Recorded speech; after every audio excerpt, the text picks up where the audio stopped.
दिग्गज उद्योगपति रतन टाटा तो जिन्हां दा देहांत हो गया है। 86 साल की उम्र के दसिए कि अखिरले साह लए ने इलाज दौरान मुंबई के ब्रीच कैंडी हस्पताल दे विच देहांत होया है। अज मुंबई दे विच अंतिम दर्शनां दे लई उन्हां दी मृतक देह रखी जाएगी।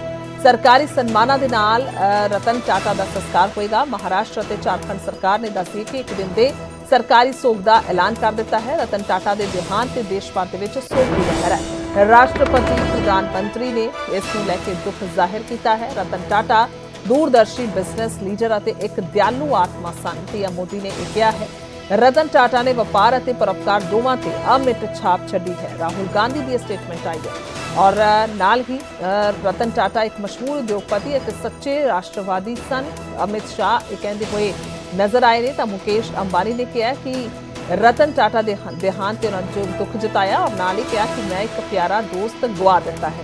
भारत का सब तो दयालु पुत्र चला गया मुकेश अंबानी ये कह रहे हैं। तो नाल ही उन्होंने कहा कि रतन तुसी हमेशा मेरे दिल में रहोगे। आनंद महिंद्रा ने रतन टाटा के देहांत से दुख प्रगट किया है। उन्होंने कहा कि मेरी जिंदगी के रतन जी का बड़ा योगदान है। तो रतन टाटा हुण नहीं रह के देहांत होया है। दसिए कि पद्म विभूषण 2008 के उन्होंने मिलिया सी।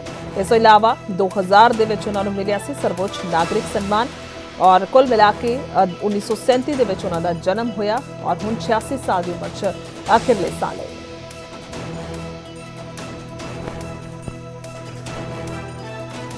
उद्योगपति परोपकारी टाटा संस का साबका चेयरमैन सन। दसिए कि रतन टाटा 1990 तो लैके 2012 तक टाटा ग्रुप के चेयरमैन रहे।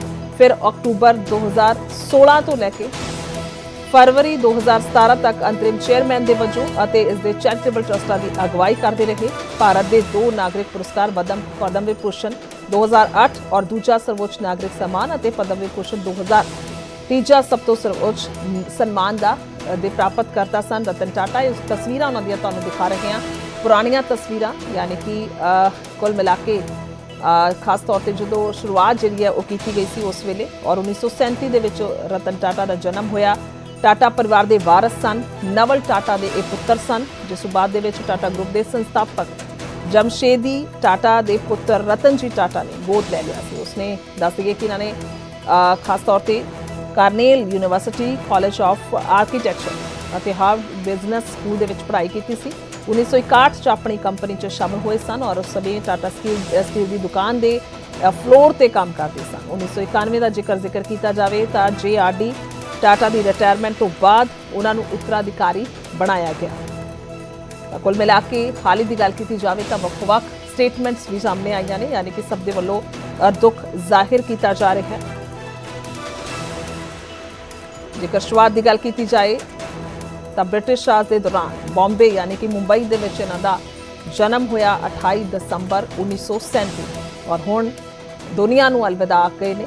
और ये तस्वीर उन्होंने पुरानियां उन्होंने ब्याह वेले दियां उन्होंने जवानी वेले दियां तस्वीरां दिखा रहे हैं तुहानूं। और हुण 86 साल की उम्र आखिरले साह रहे ने ब्रीच कैंडी हस्पताल के विच। दसिए कि टाटा रतन का देहांत होया है और देश भर के विच सोग की लहर है। खास तौर पर जोड़े वड्डे इस वेले अगवाई कर रहे हैं देश के प्रधानमंत्री होण राष्ट्रपति होण मुकेश अंबानी तो सब के वलों ये जिहड़ा दुख है वो जाहिर किया गया। सब ने अपने अपने दिल की गल कही है। सबनों लगता है कि एक वड्डा घाटा उन्होंने जान के नाल पिया है। महाराष्ट्र और झारखंड का जिक्र किया जाए तो सरकारां ने एक दिन के सरकारी सोग का ऐलान किया है। रतन टाटा के देहांत से देश भर सोग की लहर है।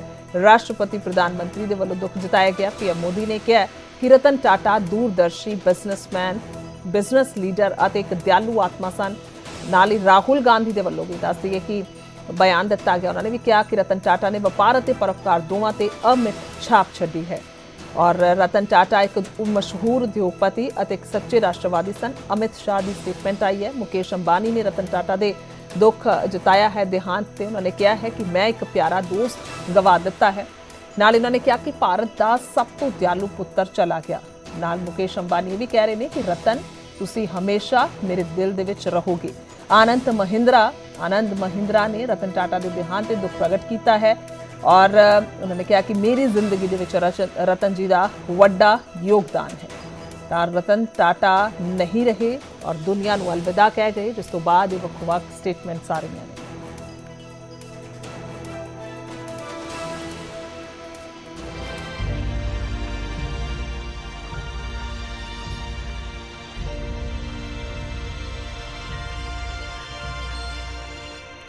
ਤਾਂ 1970 ਦੇ ਦਹਾਕੇ ਦਾ ਜੇਕਰ ਅਸੀਂ ਜ਼ਿਕਰ ਕਰੀਏ ਤਾਂ ਪ੍ਰਬੰਧਨ ਮਹਿਕਮੇ ਦੇ ਵਿੱਚ ਆ ਕੇ ਰਤਨ ਨੇ ਗਰੁੱਪ ਦੀ company national radio and electronics ਦਾ ਸਾਰੇ ਪਾਸੇ ਵਿਸਤਾਰ ਕੀਤਾ, ਸ਼ੁਰੂਆਤੀ ਸਫਲਤਾ ਪ੍ਰਾਪਤ ਕੀਤੀ ਔਰ ਸਿਰਫ ਆਰਥਿਕ ਮੰਦੀ ਦੇ ਦੌਰਾਨ ਇਹਨਾਂ ਨੂੰ ਪੈਟੇਰੀ ਹੁੰਦੇ ਵੇਖਿਆ ਗਿਆ। 1991 ਦੇ ਜੇਕਰ ਜ਼ਿਕਰ ਕੀਤਾ ਜਾਏ ਤਾਂ JRD टाटा ने टाटा सन्स के चेयरमैन के अहुदे तो अस्तीफा दे दिता और रतन टाटा नूं अपना उत्तराधिकारी बनाया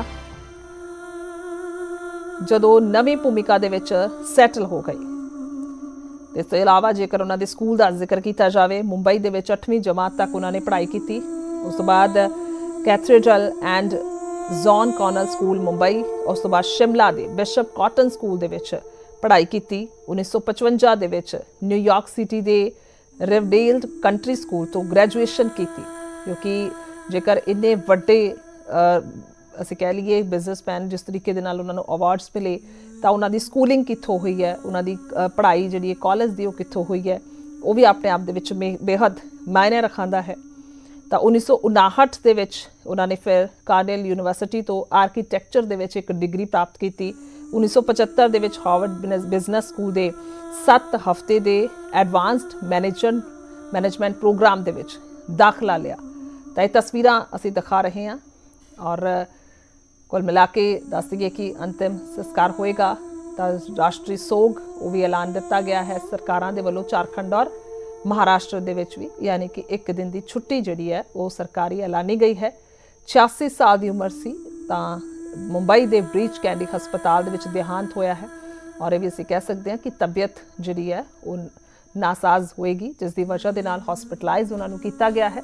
और ये तस्वीरां तुहानूं वो दिखा रहे हैं जदों उन्होंने अवार्ड्स मिले, यानी कि पद्म विभूषण दे नाल उन्होंने सन्मानित किया गया सी। 21 साल दौरान दस दिए कि टाटा ग्रुप की अगवाई की उन्होंने और टाटा ग्रुप का मालिया 40 गुणा अते मुनाफा 50 गुणा वधाया है। अपने आप दे विच एक वड्डी प्राप्ति है। जदों उन्होंने कार्यभार सांभिया सी तां समूचे तौर पर ग्रुप की बहुत ज़्यादा विक्री वस्तुओं तो आई और बाहर निकले तो ज़्यादातर विक्री ब्रांड्स तो आई।